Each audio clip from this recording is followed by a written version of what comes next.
Speaker کا جو فیصلہ ہے،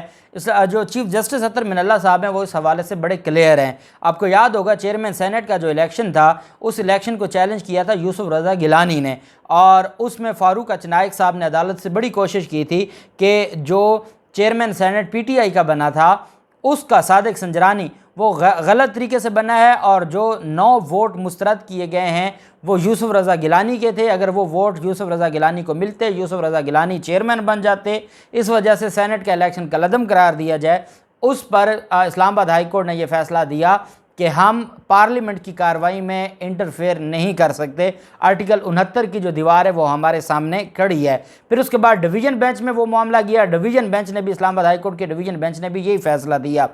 اب اس پر پھر ایک معاملہ آ گیا، اور وہ معاملہ تھا سپریم کورٹ آف پاکستان کا، جب ڈپٹی اسپیکر قاسم سوری کی جو رولنگ تھی اس کے حوالے سے سپریم کورٹ نے فیصلہ دے دیا۔ تو آرٹیکل 69 کو اس طریقے سے جو بیرسٹر علی ظفر صاحب نے کہا کہ یہ آگ کی دیوار تھی جس کو پھلانگا گیا سپریم کورٹ کی طرف سے۔ پھر اس کے بعد یہ معاملہ چل پڑا لاہور ہائی کورٹ میں، اور پھر یہ سارا آپ جانتے ہیں 3-4 ماہ میں آرٹیکل 69 کی میں اگر بطور قانون کا طالب علم یہ کہوں گا کہ دھجیاں اڑتی رہیں، لیکن پھر اس کا فائدہ دونوں سائیڈز کو ہوا۔ اگر ہم قاسم سوری کی ڈپٹی اسپیکر کی رولنگ کو دیکھیں تو فائدہ ہوا امپورٹڈ حکومت کو، اگر ہم دوست مزاری کی رولنگ دیکھیں اور آرٹیکل 69 کو دیکھیں تو فائدہ ہوا جو عمران خان کو۔ لیکن ڈپٹی اسپیکر جو قاسم ہیں ان کی جو تھی قاسم سوری کی رولنگ وہ الگ تھی۔ جو دوست مزاری نے رولنگ دی تھی اس نے بیسیکلی سپریم کورٹ کا ایک فیصلہ کوٹ کر دیا تھا، جس کی وجہ سے وہ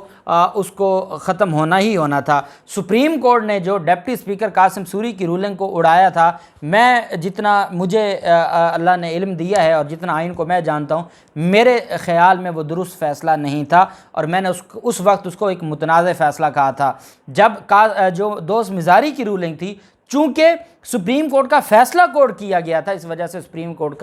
کی دائرہ اختیار بن گیا تھا کہ آیا سپریم کورٹ کا فیصلہ غلط استعمال کیا گیا ہے یا درست استعمال کیا گیا ہے۔ بہرحال ان چیزوں کو مد نظر رکھتے ہوئے اور آرٹیکل 69 کو مد نظر رکھتے ہوئے چیف جسٹس اطہر من اللہ صاحب نے عمران خان کی اور پاکستان تحریک انصاف کی جو درخواست تھی ان 9 حلقوں میں الیکشن رکوانے کی، اور ان 12 جو استعفے ان کو کالعدم قرار دلوانے کی، وہ آج عدالت نے مسترد کر دی ہے آرٹیکل 69 کی بنیاد پر۔ بڑی ڈیٹیل آرگومنٹس تھے، لیکن اس میں جو کرکس تھا وہ یہی تھا کہ عدالت پارلیمنٹ کی اندرونی کارروائی میں جو ہے وہ انٹرفیئر نہیں کرے گی۔ میں یہ سمجھتا ہوں کہ اس کا فائدہ سیاسی طور پر پاکستان تحریک انصاف کو ہوگا، آج کی درخواست منظور ہونے کا، اور آج کی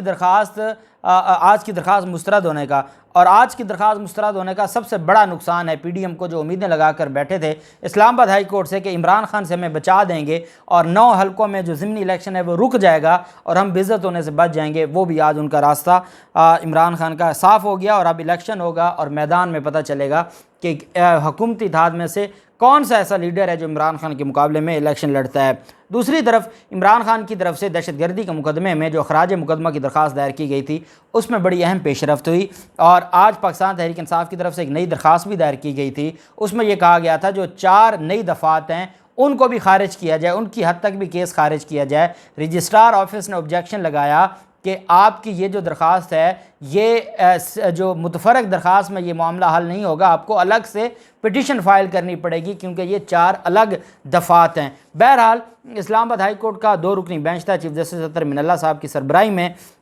جس نے سماعت کی ہے، اور انہوں نے جو ہے وہ عدالت میں سماعت کی اور چیف جسٹس صاحب نے ریمارکس دیے۔ جسٹس سمن رفت امتیاز صاحبہ بھی اس بینچ کا حصہ تھے۔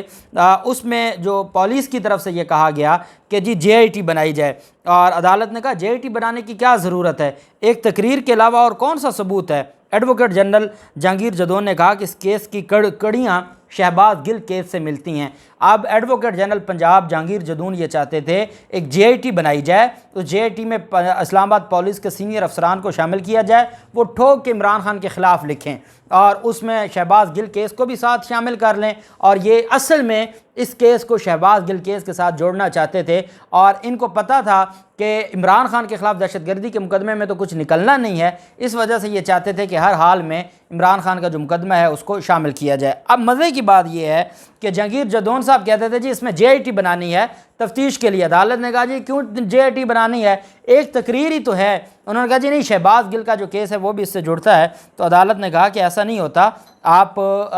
جو ادھر ادھر کی کڑیاں نہ جوڑیں، آپ اس کیس کی حد تک رہیں۔ سماعت کے دوران جو بیرسٹر سلمان صفدر عمران خان کے وکیل ہیں وہ بھی عدالت میں پیش ہوئے، اور انہوں نے کہا کہ عمران خان کے خلاف دہشت گردی مقدمہ میں 4 نئی دفعات بھی شامل کی گئی ہیں، اور انہوں نے کہا کہ نئی دفعات کو دیکھتے ہوئے جو آنریبل جج تھے دہشت گردی عدالت کے، انہوں نے برہمی کا بھی اظہار کیا تھا کہ اب آپ نئی دفعات شامل کر کے لے ہیں۔ چیف جسٹس صاحب نے ساتھ یہ بھی استفسار کیا، جب دیکھیں کوئی مقدمہ آپ کے خلاف درج ہوگا آپ کو شامل تفتیش ہونا پڑتا ہے، یہ ایک فارمیلٹی ہوتی ہے، آپ ایک بیان لکھا ہوا لے جاتے ہیں اور جا کے وہ جمع کروا دیتے ہیں، اور یہ کچھ طرح کی نیب کی یا FIA کی تفتیش نہیں ہوتی جو کئی گھنٹے چلتی ہے، بلکہ سمپل سی بات ہے، ہاں جی کہ آپ کا کیا بیان ہے، آپ اپنا بیان جمع کروا دیتے ہیں، اور اس کے بعد یہ ایک فارمیلٹی ہوتی ہے، پولیس آ کے اپنی رپورٹ اپنی تفتیش اور ساتھ کہتی ہے کہ جو اس میں ملزم تھا اس نے اپنی بیان جمع کروا دی اور وہ شامل تفتیش ہو گیا ہے۔ اب چونکہ اس درخواست میں جو مخالف فریق تھا وہ پولیس تھی، سرکار تھی، پولیس نے کہا جی کہ ابھی تک ہماری تفتیش 0 پر ہے کیونکہ ملزم اس میں شامل تفتیش نہیں ہوا، وہ شامل تفتیش ہوگا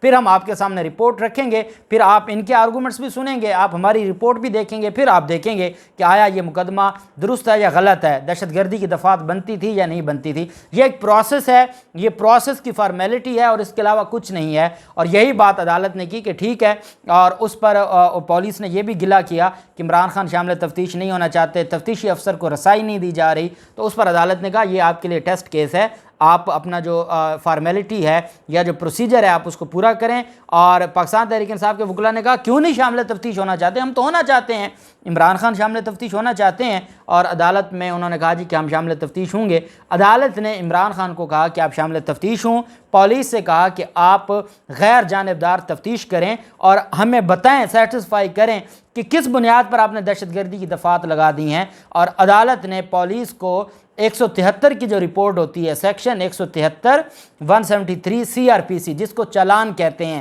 چالان کے بعد ٹرائل شروع ہوتا ہے، کمپلیٹ انویسٹیگیشن رپورٹ کو چالان کہتے ہیں، اور جب چالان سبمٹ ہو جائے اس کے بعد فرد جرم لگتی ہے اور ٹرائل شروع ہوتا ہے۔ اسلام آباد ہائی کورٹ نے عمران خان کے خلاف دہشت گردی مقدمے میں چالان جمع کروانے سے روک دیا ہے۔